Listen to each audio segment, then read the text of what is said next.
नमस्कार दोस्तों। आज मैं आप लोगों के लिए लेकर आई हूँ कहानी उन दो महान तेजस्वी तपस्वियों की। उनका जन्म किस प्रकार हुआ। हमारे तपस्वियों में इतनी शक्ति थी कि वो तप के बल पर देवताओं को भी मनचाहा वर देने के लिए मजबूर कर देते थे। जब मैंने ये कहानी पढ़ी तब मैंने ये सोचा नहीं था कि मैं ये कहानी आप लोगों तक लेकर आऊंगी, पर लेकिन जब मैंने ये कहानी पूरी पढ़ी, पुराणों के कुछ ऐसे पन्ने खुले जिससे मेरे मन में दबे हुए बहुत सारे प्रश्नों के मुझे उत्तर मिले। आपसे अनुरोध है कि आप ये कहानी अंत तक सुनना। चलो बगैर देर किए ये कहानी शुरू करते हैं। ये कहानी है राजा गादी की और उनकी अत्यधिक सुंदर पुत्री सत्यवती की, जिसे सब देवतागण मनुष्य विवाह करने के लिए आतुर थे। एक बार की बात है, ऋषि च्यवन के पुत्र ऋषि ऋचिक राजा गादी की पुत्री से विवाह करने की कामना लेकर राजा के दरबार में आए। राजा उनका अनादर नहीं करना चाहते थे, पर मना भी नहीं कर पा रहे थे।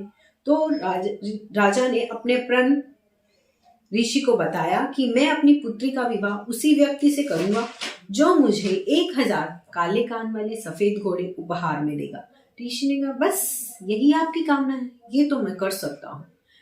ऋषि ऋचिक ने वरुण देव को प्रसन्न करने के लिए तपस्या शुरू करी।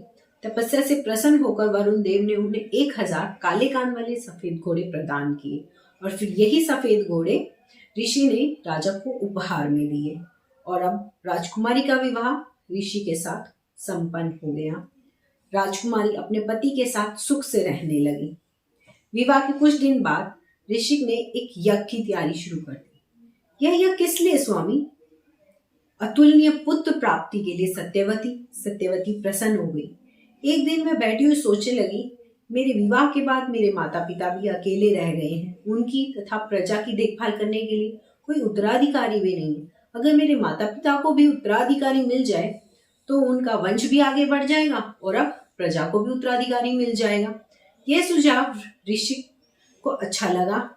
एक ही निवेदन से सत्यवती ने पुत्री और राजकुमारी होने की भूमिकाओं को निभा दिया।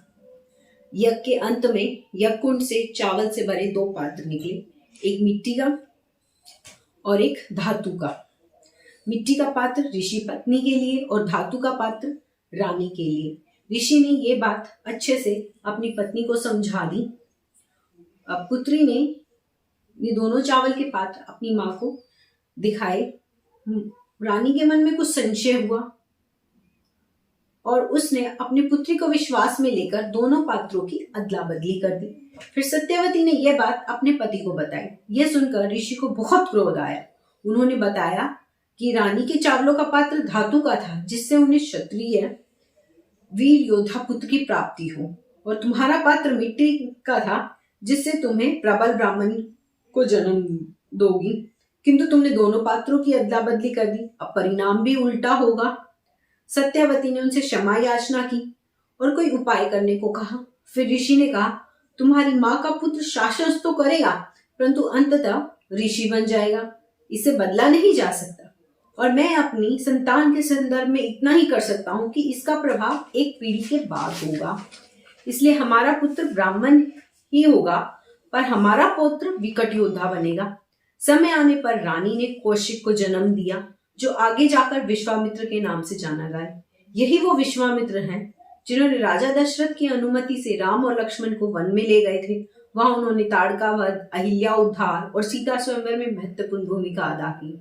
और यही ऋषि की पत्नी सत्यवती ने जमदग्नि को जन्म दिया। आगे जाके जमदग्नि के पुत्र परशुराम वीर योद्धा हुए।